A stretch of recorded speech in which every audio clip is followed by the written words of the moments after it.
मार्गस्य नेतारं भेत्तारं कर्मभूतां ज्ञातारं विश्वतत्त्वानां वन्दे तद्गुणलब्धये। देवादिदेव गज्जार श्री शीतलनाथ भगवान की जय। देवादिक महावीर भगवान की जय। गोमटेश्वर बाहुली भगवान की जय। कलतुर्वते भगवान की जय। कि भारती सरस्वती है शारदा है नाम तेरा विदुषी है माता हंस गामिनी कहाती है वागीश्वरी जगे माता ब्रह्माणी है वरे धातु ब्राह्मणी है वाणी है तू भाषा कहलाती है ब्रह्मचारिणी है माता बाल कुंवारी है तू गो है सुतु देवी है तू विद्या कहलाती है ये तेने है नाम तेरे काम तेरा एक ही है अन्न की अमित की बुद्धि बस जाती है। जलदासांगमयी जनमानी माता की जय। कुंभ कुंदाचार्य भगवान की जय। 20वीं सदी के प्रथमाचार्य चक्रवर्ती आचार्य श्री सत्य सागर जी महाराज की जय। सत्यटी पट्टाधीश आचार्य श्रोमणी गुरुवर श्री धर्म सागर जी महाराज की जय। मम शिक्षा गुरु ज्ञान श्रोमणी आचार्य कल्प श्री सुसागर जी महाराज की जय। तीन कमना कुरुमराज की जय। बोले प्रज्ञा वाली होगी मुंसरी आचार्य सागर जी महाराज की समस्त मुनि संघ की। धर्मानुरागी भव्यात्माओं, कल 64 रिद्धि विधान था।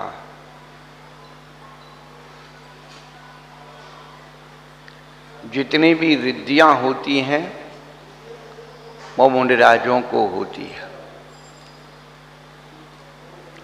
और उन रिद्धियों का प्रभाव अचिंत्य होता है।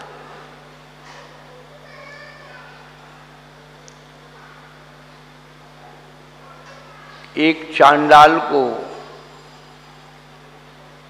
सर्प ने डस लिया तो उसके परिवारीजन उसे मृत समझ करके शमशान भूमि में डाला है। रात्रि का समय हो रहा, एक मुनिराज उस शमशान भूमि में तपस्या कर रहे थे। उनके शरीर से स्पर्शित वायु उसको लगी, उसका जहर उतर गया। जब प्रातः काल हुआ उठ के बैठ गया, उसने विचार किया मैं कहाँ आ गया, क्योंकि जब सर्प ने काटा था तो उसे होश था। मुझे तो सर्प ने काट लिया था।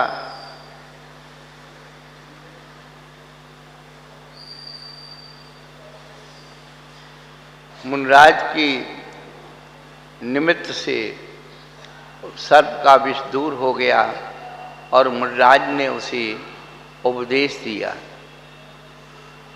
हिंसा छोड़ने का उपदेश दिया। पर वह चांडाल पद को धारण करता था। चांडाल जो मृत्यु दंड की फांसी का फंदा बनाता है, फांसी पर चढ़ाता है, वो चांडाल जान से मारने का उसका व्यापार होता है। राजा किसी को मृत्यु दंड देता तो जज किसी को मृत्युदंड देता है, घोषित करता है और चांडाल उसे लागू करता है। प्रभु मेरा कार्य फांसी पर चढ़ाना लोगों का है। मुनिराज ने बहुत सारा उपदेश दिया और कहा कि इतना कर चतुर्दशी के दिन कोई जीव हत्या नहीं करेगा, किसी को फांसी पर नहीं चढ़ाएगा। और उसने नियम ले लिया और अष्टांगिक पर्व में राजा ने घोषणा कराई थी कि राज्य में कोई हिंसा नहीं करेगा। उसका स्वयं का बेटा हिंसक था, मेढ़े को मार के खा गया। माली ने, बागबान ने उसे गुप्त रीति से देख लिया था। धीरे धीरे गुप्तचरों के द्वारा मालूम पड़ा कि उसने ऐसा किया। तब राजा ने आज्ञा दी कि मेरा पुत्र क्यों ना हो, आपन पूत सुपाक न पेखो। सत्य वही है जो अपनों का पक्ष ना ले। अपनों की गलती हो तो उसे भी बताए।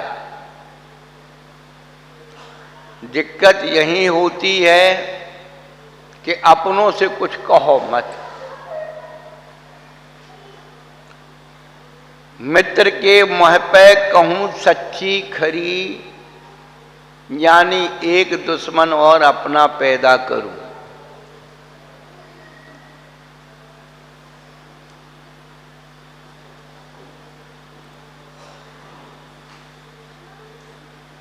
प्राचीन काल में राजा जो होते थे न्यायप्रिय होते थे। न्याय और नीति से प्रजा सुखी रहती थी। यहां तक कि तिरंज जीव भी न्याय मांगने के लिए राज दरबार में जाते थे। हम वर्तमान युग पढ़ते ही नहीं हैं, इसलिए यहां पड़े हुए हैं। उनको न्याय मिलता है।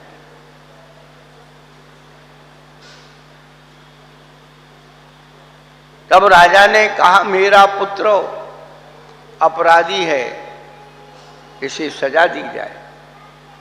तो क्या हुआ?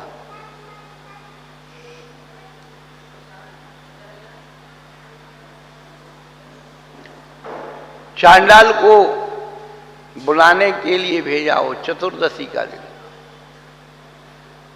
उनने कहा भाई ऐसी ऐसी बात। वो समझ गया कि भाई, तो पहले तो घर में छिप गया, परंतु राज्य के कर्मचारियों ने कहा, रे उसने बता दिया अपनी पत्नी को, कह देना बाहर गए। जैसे कहा वो बाहर गए, राज की कर्मचारी कहने लगे भाग छूटा था। आज तो राजा के लड़के को, राजकुमार को फांसी की सजा दी, उसके ऊपर इतने अच्छे अच्छे गहने वो सब उसको मिलते। उसकी पत्नी के मन में लोभ आ गया, कहने के बाहर गए बाहर गए। बता दिया। राज कर्मचारी अंदर से निकाल के लाए राजा के पास। वो कहने लगा प्रभु मैंने चतुर्दशी की हिंसा का त्याग किया। तो राजा कहता चांडाल के कब से व्रत होने लगे? फिर उसने अपने जीवन की घटना बताई।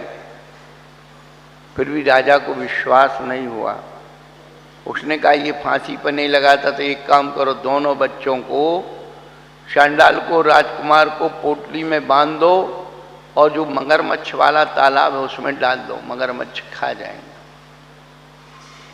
दोनों को पोटली में बांध के डाल दिया और हुआ क्या?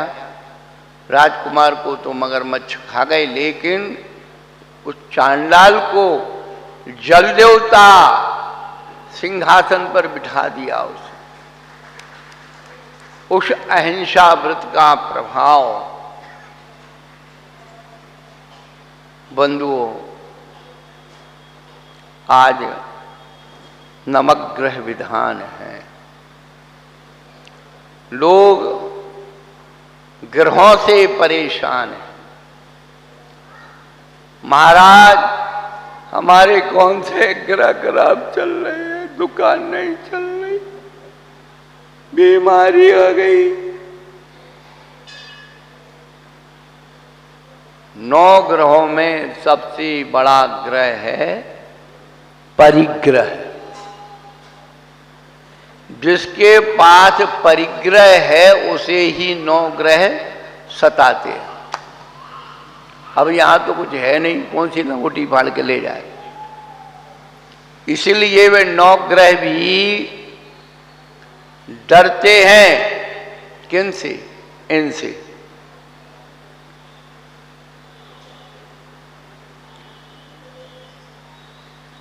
नौ ग्रह का प्रभाव होता है तो ज्योतिषाचार्य बताते हैं तुम ये नग पहन लो, ये अंगूठी पहन लो, ये अनुष्ठान करा लो। ये नहीं कह रहा हूं कि नवग्रह होते नहीं हैं,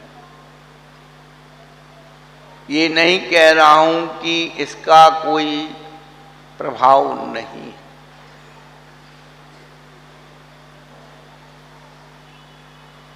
पूरा तिल्लोय पन्नति ज्योतिष शास्त्र से भरा हुआ है। हर भगवान की तिथि 5 कल्याण को आचार्य ने उसे काल मंगल कहा है।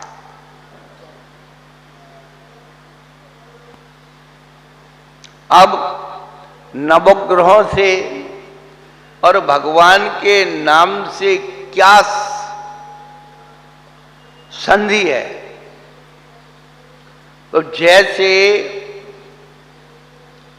आपके रत्न के साथ राशि की संधि होती है, भाई अमुक राशि पर अमुक नग पहनो, भाई मुझे पता नहीं है, नहीं तो हमारे पीछे पड़ जाएंगे महाराज अब बता दो, मैं कुछ नहीं जानता हूं। इतना सुन रखा है कि इस राशि पर ये नग लगता है, ये नग लगता है, चाहे वो फिरोजाबादी पहना दो चल जाएगा।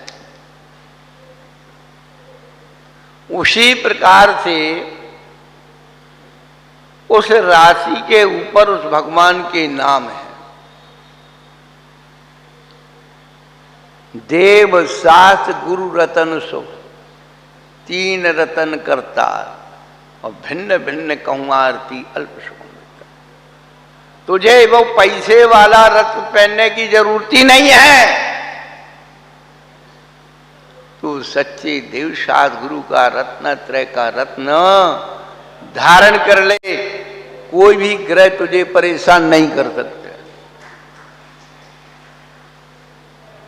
पर तुम देवशास्त्र गुरु के निकट कैसे आओगे?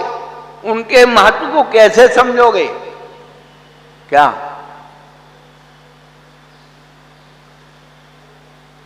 उसमें किसी महाराज का नाम नहीं है, किसी भगवान का नाम नहीं है, किसी ग्रंथ का नाम नहीं। सच्चे देव में 24 तीर्थंकर, सामान्य केवली, उपसर केवली सब आ गए। सच्चे शास्त्र में चारों अनियोग आते हैं और सच्चे गुरु में निर्ग्रंथ मुद्रा दिगंबर मूपधारी सब आते हैं। नाम विशेष से कुछ नहीं होता। फिर वही होता है कि जिसका काम बन जाता है वो अपना बन जाता है, और जिसका काम नहीं बन पाता है वो छोड़ के भाग जाता है।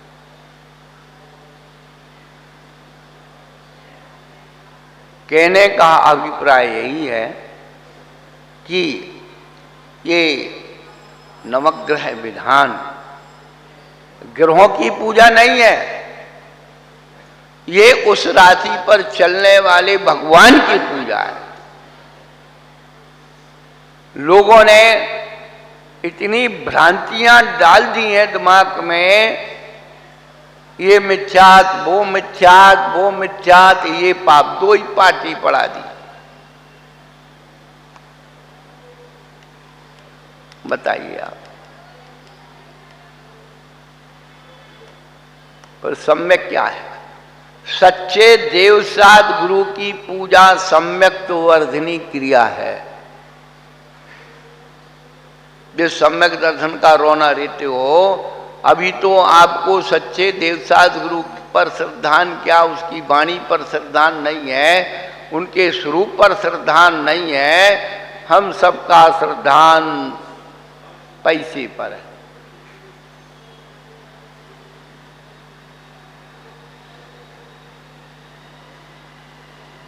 बस ऋषि मंडल की पूजा साहब मिथ्यात है, ऋषि मंडल ने नहीं करना चाहिए। हम ये कहते कि एक भी मंत्र उसमें ऐसा बता दो जो मिथ्यात का पोषण करता हो। पर आप लोग भोले जीव हो, मैं आपको व्यक्तिगत बता रहा हूं, जैसा दिमाग में डाल दिया वैसा घूमने लगता है। कल भी हमने बताया था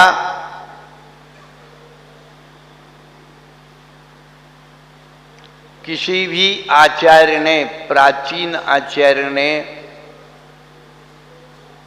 निषेध नहीं किया। जब ऋषि मंडल पूजा ही किसी आचार्य ने बनाई है तो निषेध कैसे हो सकता?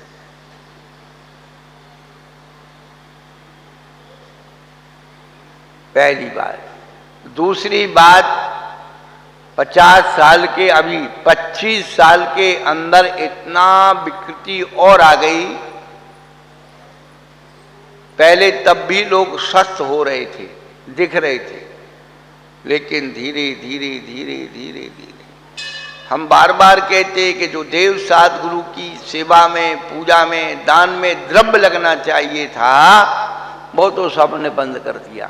क्यों? उसमें पाप होता साहब, ये नहीं मानते, ये नहीं चढ़ाना, वो नहीं चढ़ाना। हम कहते कुछ मत चढ़ाओ, हमें क्या करना, एक दिन तुम ही चढ़ जाओगे सब। तो जो द्रव्य हमारे पूर्वज लोग भगवान की पूजा में श्रद्धा से चढ़ाते थे और सब महत्व खत्म हो गया, और बचा करके उस द्रव्य को सब खा गए, भगवान के द्रव्य को सब खा गए। अब बीमार नहीं हो तो काओ है। पर महाराज के पास आए, महाराज बताओ, महाराज क्या बता दे? महाराज भी बताएंगे अनुष्ठान करो, जाप करो, पाठ करो, थोड़ा अपने लिए समय दो। कहने का अभिप्राय यही है कि हम किसी मिथ्यात की आराधना नहीं करा रहे।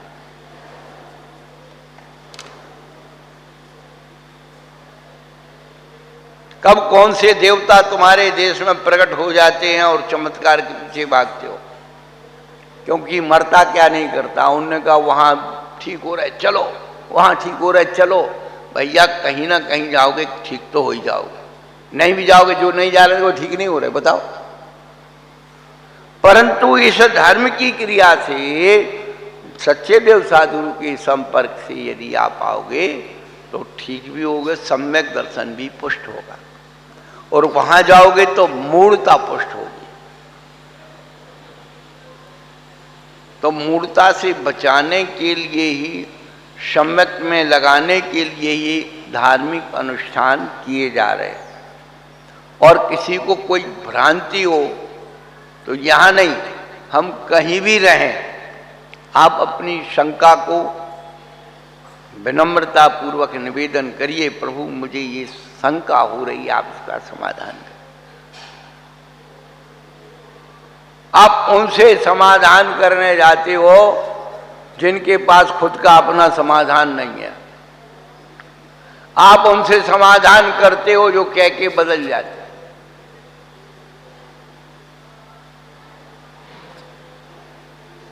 तो कहने का अभिप्राय तो यही है बंधु कि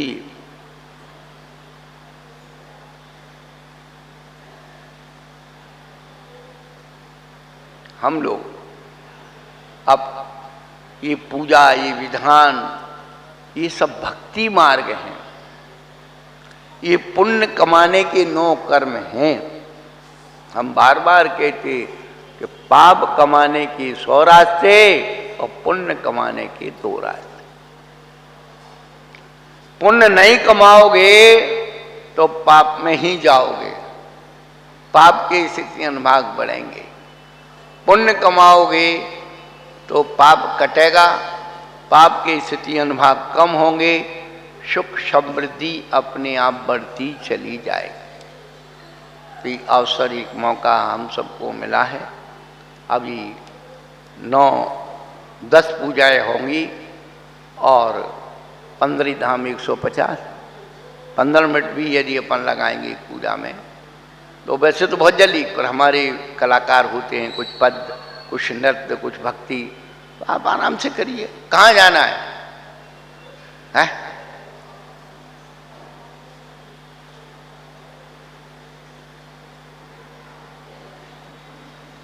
तो कहने का अभिप्राय है कि आप अपनी चेतना को संभालिए और पुण्योपार्जन करिए।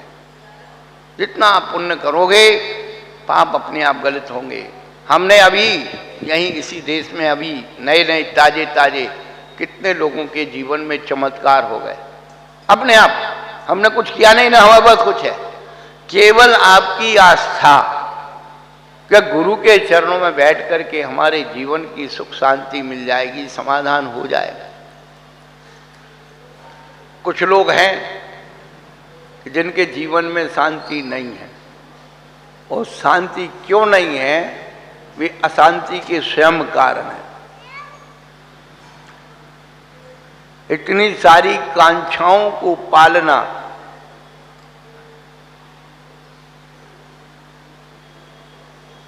भगवान की पूजन क्या है? काम दुही काम दाहिनी। शमंद भद्राचार्य ने रत्नकर्ण साहब का चार में लिखा कि भगवान की पूजा काम दुही, इच्छित फल को देने वाली, और काम दाहिनी, इच्छाओं को मारने वाली है। दो परस्पर विरोधी पथ दिए हैं। तो बंधुओं, हमने अपने जीवन में कैसी अनाकांक्षाओं को पाल रखा है जो कभी पूरी नहीं हो सकती, तो क्या होगा? दुखी रहेंगे। तो उन अनिच्छाओं को जो कभी पूरी नहीं हो सकती हैं, उनको तो वो पूजा जला देती है। आपके मन का विकल्प निकाल देगी, आपको अपने आप समाधान दे देगी। और काम दुही, जो वास्तव में जिसकी आप योग्य हो, वो आपको इच्छित फल को देने वाली होगी। तो अंदर की जो विकृतियां मन और मस्तिष्क में है, जो कहीं पूरी नहीं हो सकती हैं। अभी हम एक साहित्य की पुस्तक पढ़ रहे थे, उसमें एक बहुत अच्छा कोटेशन आया। गरीबी दो प्रकार की है, एक सामाजिक गरीबी, दूसरी जीविक गरीबी। सामाजिक गरीबी क्या है? जो मध्यम वर्गीय आदमी है, वो बड़े आदमी से क्या होता है? अपने आप को गरीब समझता है कि मेरे पास ये नहीं है, मेरे पास ये नहीं है, उसके पास है, उसके पास है। और जो वास्तव में निम्न है, वो अपने आप को गरीब समझता है, मध्यम वर्गीय से वो अपने आप को गरीब समझता है। तो ये तो है सामाजिक गरीबी। दूसरी है जीविक गरीबी, कि जिसके पास भोजन नहीं है, रहने को मकान नहीं है, या वस्त्र आदि नहीं, वो है जैविक गरीबी। तो मनोवैज्ञानिक ये कहते हैं कि भाई जैविक गरीबी को दूर किया जा सकता है।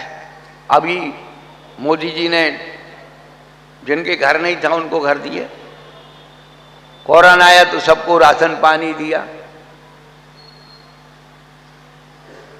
सन 70-75 में चकबंदी और नसबंदी का जोर था।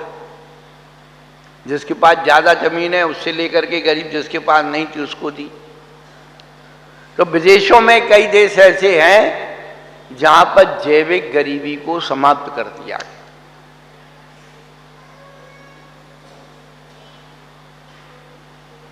वही लागू कानून आपके देश में आने वाला। जिन जिन के पास ज्यादा जमीन रखी है ना, सरकार कहेगी तुम कितने आदमी हो, इतने, बोले कितनी जमीन, कितने लाखों, बाकी के सब जिनके पास नहीं उनके पास जाएगी। तुम क्या कर लोगे? सरकार छुड़ाएगी, तुम क्या करोगे? डॉक्टर छुड़ाएगा, तुम क्या करोगे? वकील छुड़ाएगा, तुम क्या करोगे? वहां तो हाथ जोड़ करके देंगे, भैया हमारा कैसे काम बना दो। यदि तुम धर्म क्रियाओं में हाथ जोड़ करके देते हो तो फिर वहां हाथ जोड़ने की जरूरत पड़ेगी नहीं। नहीं पड़ेगा, विश्वास होना चाहिए। कहने का अभिप्राय यही है कि जो पूजन विधान आदि अनुष्ठान है ये विशुद्धि को बढ़ाने वाले हैं, केवल आज और अभी के लिए नहीं है। जब भी आप कोई कार्यक्रम होगा तो याद करोगे, अरे उस समय हमने एक विधान कराया था, हम इंद्रदानी बने थे, तो आपका पुण्य पुण्यानुबंधी पुण्य में चला जाएगा। ये मत सोचो कि आज जो लिया है तो आज के और अभी के लिए नहीं है।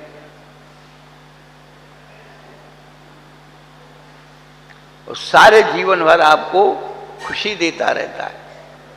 आप कहीं भी क्षेत्र पर गए हो, कहीं गए हो, कुछ अच्छा काम किया हो, आप जब उसकी चर्चा चलती है तो आप उसको पुण्य के ऊपर पुण्य कमाते हो। और जो लोग, कुछ लोग नहीं कर पाते हैं परिस्थितियों से, वो पछताते, अरे तो अच्छा मौका तो हम चूक गए। अभी चातुर्मास के पहले कुछ विचार भी था, ऐसा नहीं हो विचार छोड़ दिया, ऐसा नहीं है कि भाई कुछ जहाँ बड़ा अनुष्ठान किया जाए। वो लोगों के नाम आना शुरू हो गए, हम माता पिता बनेंगे, हम सौदारबंद बनेंगे, हम ये करेंगे। भैया होगा तो कर लेना, नहीं होगा तो तुमने घर बैठना। पर भावना तो कर ली कि यदि ऐसे कोई बड़े अनुष्ठान होते हैं तो हमें कुछ करना है। अभी पर्यूषण पर में 10 दिन बग्गियां निकली, चिन्मानी की यात्रा निकली, सबको आनंद लगा कि कुछ नया हुआ। तो ये जो चीजें हैं अपने पुण्य को बढ़ाने के लिए, पुण्य प्रकृति बढ़ेगी, पाप का उपशमन होगा, पाप का क्षय होगा, अपने आप सारी अनुकूलताएं ऑटोमेटिक मिलती चली जाएंगी। ये ध्यान रखना, जितना तुम पुण्य करोगे पाप कर्म तुमको परेशान करेगा।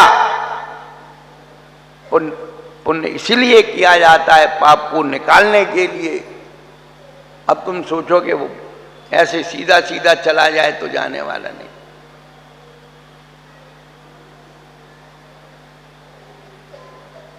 इसलिए आचार्यों ने कहा धैर्यता, पाप कर्म के उदय में विचलित मत हो, उसे चैलेंज करो।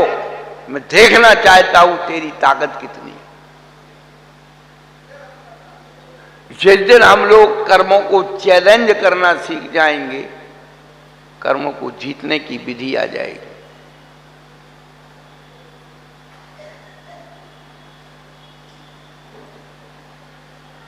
क्योंकि कर्म अपने ही है, हम लोगों ने ही पैदा किए, उनका कर्जा उतारना है। एक अवसर, एक मौका आप सबन को मिला है कि हम अपने कर्मों की स्थिति को पहचानें और नवग्रह के माध्यम से जो परिग्रह हमें परेशान कर रहा है, नवग्रह परेशान नहीं कर रहे। हम भी सोचते हैं, हमने देखा 8 कर्मों में एक मोहिनी कर्म की ताकत और अंतराय कर्म थोड़ा परेशान वेदनी कर्म, बाकी ज्ञानावरणी दर्शनावरणी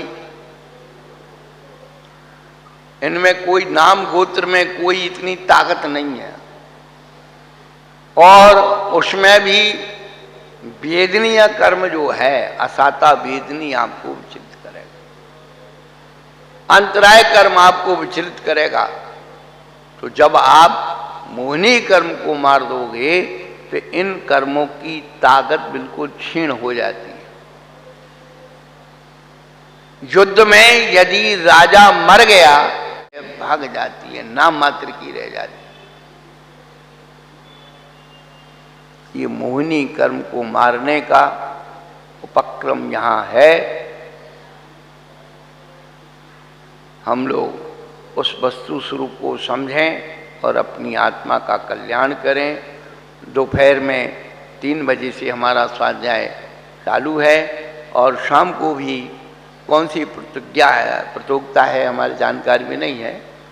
और कल शायद अग्रसेन जयंती थी, कुछ लोग कम आए थे। आज से अपनी यथा व्यवस्था से सारा कार्यक्रम चलेगा और सुबह अपना अभिषेक के बाद नित्य पूजन, एक पूजन और उसके बाद विधान शुरू होगा। कल का विधान किन की तरफ से पंडित जी सूचनाएं दे दीजिए। चलो देवादेव गज्जा ऋषि शीतलनाथ भगवान। बोले प्रज्ञा श्रवण वाले योगी मुंशी अमित सागर महाराज की जय, समस्त मुनि संघ की जय। कल का विधान अनुज कुमार परिवार गोपाल नगर द्वारा यहाँ होगा और उन्हीं के तरफ से सभी के भोजन की व्यवस्था और द्रव्य सामग्री की व्यवस्था है। 21 तारीख को 1 बजे से 5 बजे तक विद्युत संगोष्ठी यहाँ संपन्न होगी, जिसमें बाहर से विद्वान पधार रहे हैं। सभी लोग अधिक से अधिक संख्या में